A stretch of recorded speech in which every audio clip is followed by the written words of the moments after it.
Christmas had always been one of my favorite times of the year. I've always been a festive person and enjoyed the holidays. But Christmas 2015 changed that for me and is something I still think about to this day. At the time, I was with my partner and we decided to go away for Christmas, just the two of us, and spend the holidays together. We usually spend it with family, but decided to see family before and after and try something different this year. So as the week neared Christmas, we had rented a remote cabin out in Wyoming. We set out early that day to make good time so we could arrive as the evening began, and to be fair, we made good time and arrived on schedule. So when we reached our location, we made our way to the offices to meet up with the owner, who would take us through the necessary information, check us in, and hand us the keys to our weekend getaway. After meeting with the owner and getting our directions, we made our way to the cabin just as night was falling, and when we arrived, it did not disappoint.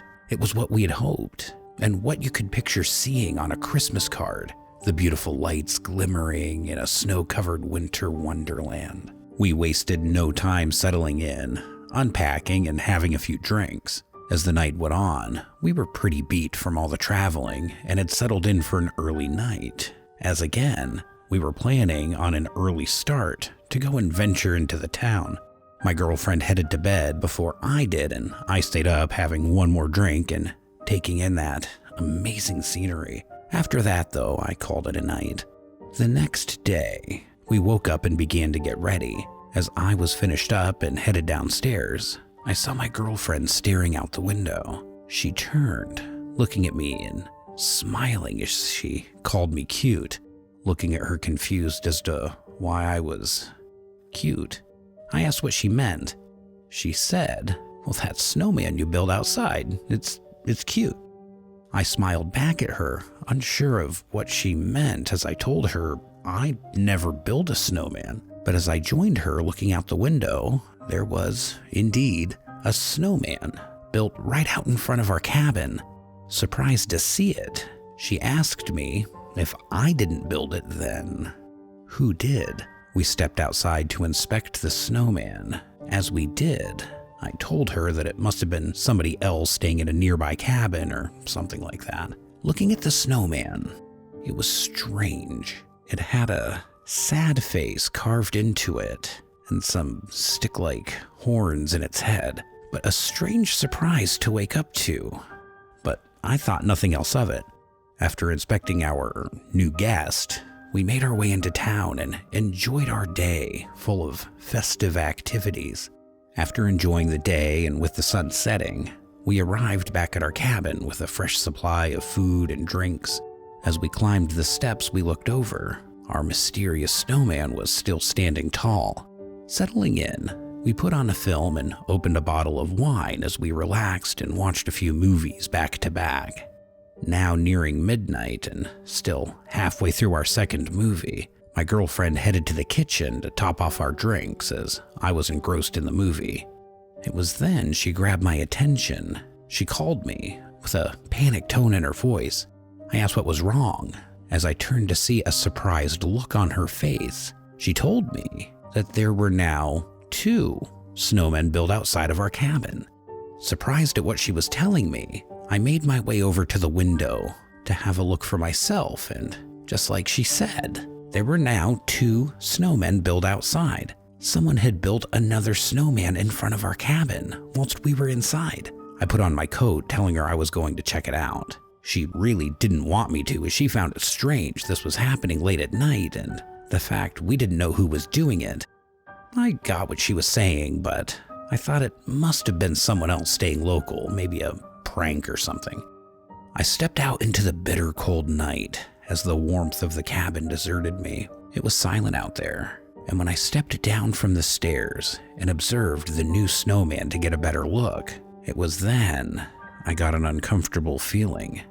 The face on it was creepy. There was an upside-down smile carved into it, but the eyes were 2 X's, which typically used as a symbol for fright or death, and this filled me with an anxious feeling. I looked around to see if I could see anything else as my girlfriend called out to me from the cabin in a hushed tone to come back inside. I told her I'd be in a minute, and that I just wanted to have another look around. But as I wandered past the snowman, I stopped mid-sentence, as in the distance, just barely lit up by the moonlight, I could see a dark figure standing still, seemingly looking back our way. I froze as I stared, trying to make out who it was, but I couldn't see. Only the outline of them standing there. Actually, seeing someone out there near midnight, I didn't know how to react, but the tense feeling that washed over me wouldn't shift. I called out, not quite knowing what else to do. I said, "Hello? Are you okay? Can we help you with something?" Trying to keep the tone of my voice steady. There was no reply. The person just continued to stand there, motionless, staring down at us. At that point, the panicked voice of my girlfriend from behind me asked who I was talking to, who was there. I turned to look at her standing on the decking. I told her someone was standing there, and as I looked back, my heart began to race as the person had now began to move towards me at a fast pace. As they got closer, their face was covered. The whole situation just felt wrong. So I quickly backed up and ran towards the cabin, my girlfriend screaming as she saw the stranger walking towards us. I slammed the door shut, locking it.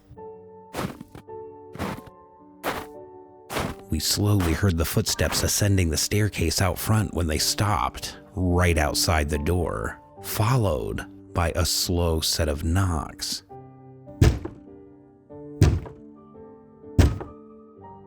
Where each knock sent a shiver down our spines. I asked again who it was, who was out there, what they wanted. My questions were again met with no answer, letting me know that whoever it was, there was something wrong with them, as surely any normal person would respond, right? My girlfriend crying, I asked her to call the owner we were renting from to notify him that there was somebody outside of our cabin messing with us, maybe from another cabin, who knows? When they answered, not taking my eyes off the door or window, I told the owner of the situation and that somebody was at our cabin, asking if anyone was staying nearby. What he told me made me feel physically sick. "Sir, the nearest cabin's a good mile away and nobody else is staying out there right now." Hearing that we were supposed to be the only ones out here at the time sent the haunting questions through my mind. Who the fuck was this stranger out here in the dead of the night? The owner told us to keep all the doors locked and sit tight, that he'd call the police and make his way out there as he wasn't that far away. That was a little comfort. I stood there trying to calm my girlfriend down as we made sure the doors were securely locked, trying to see out front. I couldn't see the person out front anymore. As I looked out the window, trying to get a glance at the front decking, a loud thud hit the window, causing me to stagger back as my girlfriend screamed. A snowball had been thrown at the window. I couldn't see where it came from, but it meant the person was still out there. For what felt like an eternity, we waited in that cabin until there was another knock on the door, followed by the voice of an officer, confirming it was indeed the police. We finally opened up. They didn't see anyone in the area, and after searching, no one was found. The snowmen were built by someone out there, and the creepy thing is, they were built one night after another.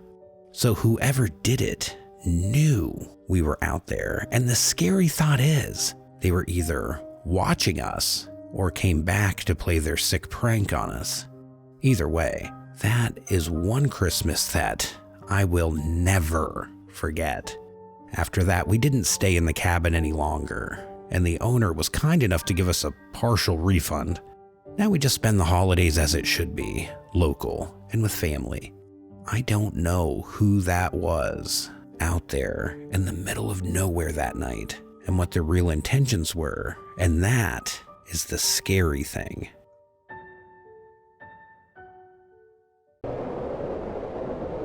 This happened in the year of Christmas 2017, and it's a night that will always be implanted in my head for how scary it was for me. I worked at a car showroom as a sales executive. I'd been there for 4 years, and every year we had a works Christmas party. Each year it was different. Our manager would always plan something fun for us to do, and it seemed this year he had outdone himself, as he and the company had paid for us to attend a Christmas ball. It was a massive Christmas event called Christmas Wonderland that was hosted at an exhibition centre where companies would pay for their staff to have their Christmas parties. Along with going to this event, we were told it would be fancy dress. Of course, as you could guess, it would be festive themed fancy dress.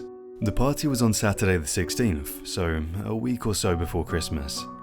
I was getting ready and putting on my outfit.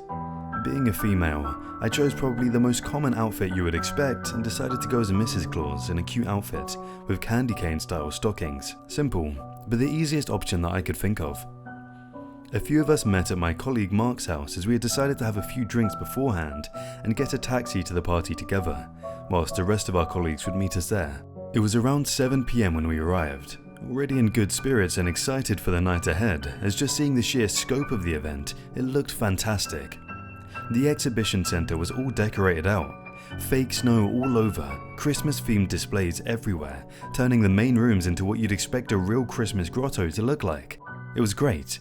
As we settled in and watched the live shows and events they had on, I spent most of my time with Mark and Kelly, my 2 closest work friends. But as the live entertainment was finishing up, we began to mingle with each other in the dance and bar area. Obviously, it was packed, as it was such a busy event with loads of companies also having their works party at the same time. I mentioned to Mark and Kelly I needed to find the toilet. Kelly offered to come with me, but I said it was fine as I could see she was talking to someone that she had just met. I told her I'd be back soon, and on the way back I'd stop at the bar to get us some more drinks. As I headed to the toilets, they were further than I actually thought, as I searched my way through crowds of dressed up Santas and snowmen. But I finally found them just in time, as I was feeling a little tipsy and dying to pee. The toilets were outside of the main hall we were in. As I came out, I noticed there was a bar outside of the hall also. It had hardly any queue, and I thought to myself, great, I'll get the drinks there as it would save me queuing inside, and then make my way back through. After studying the drinks and ordering what I thought sounded the best, it was then a hand tapped me on the shoulder. I turned to see who it was, but as I looked to my right, no one was there. I turned back to my drinks, and it was then I noticed a guy dressed as a Santa in a full white beard standing right next to me to my left. "Got you," he said. It was him who had done the old tap on the opposite shoulder trick. "Looks like you had the same idea as me. Avoid the crowds, get the drinks out here." He laughed. I smiled and said that great minds think alike, so I tried to make small conversation whilst I looked for my card to pay for the drinks. It was then the guy offered to buy my drinks for me. I politely declined and said it was okay. I couldn't really see his face behind the beard, but he seemed to smile as he said, "Okay, no problem." As I was about to pick up my drinks and leave, he then asked me for one big favour. He asked me if I could please watch his drinks whilst he quickly went to the toilet, as all his friends were still inside in the other room, and that he didn't want to leave the drinks unattended.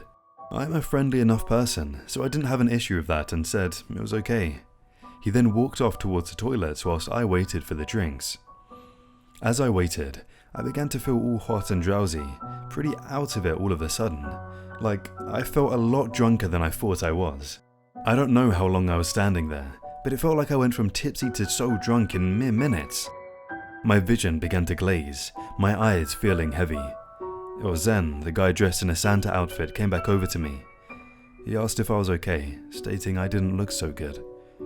I couldn't think straight, as I remember saying I didn't feel too good, and I needed to find my friends. The guy then replied he would help me find them, but the room was so packed, maybe he could call one of them for me. I looked at my phone but couldn't see straight to text. I couldn't really see at all, so I asked him to find and call Kelly. He took my phone and searched for the number. At this point, we had started walking as he held on to me. I couldn't get my bearings. I remember asking for Kelly when the guy said he had spoken to her on the phone and he was taking me to meet her, that she would meet us outside as she was looking for a taxi to take me home. My heart began to race. I didn't feel myself. I could hardly speak and I was with a stranger I didn't know. His grip got tighter on my arm as he walked faster. I couldn't walk straight and didn't know where we were heading. It was then we stopped. We were outside, I was next to a car. I felt like any second I would pass out. Here, get in the car. the man told me. All I remember was asking where Kelly was. In a broken up reply, I just about made out in a deep voice, Kelly will be here. Now get in the fucking car now. Even in the horrific state I was in, I knew this wasn't right. My chest pounding as I felt scared and clueless at the same time. I wasn't in control, I didn't know what was happening, and fear consumed me. I didn't know this guy, and he clearly had bad intentions. I tried to walk back, but as I did, the man grabbed me again. I couldn't scream, I couldn't even speak. I felt as if I was about to pass out.